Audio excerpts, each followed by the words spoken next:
Ikalawang Korinto 5:11-21.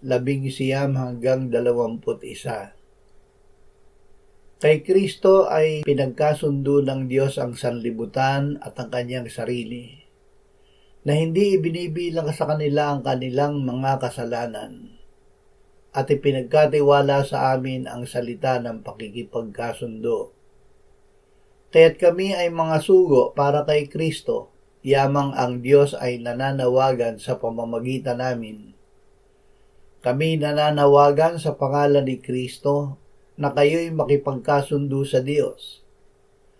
Para sa ating kapakanan, ginawa niyang may kasalanan siya na hindi nakakilala ng kasalanan, upang sa Kanya tayo'y maging katuwiran ng Diyos.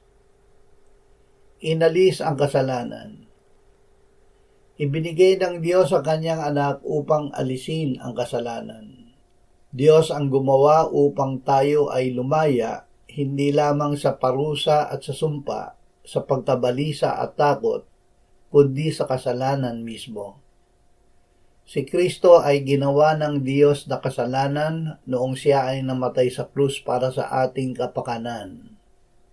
Dahil kay Kristo ay inalis ng Diyos ang kasalanan sa atin at tayo ay ginawa niyang katuwiran ng Diyos.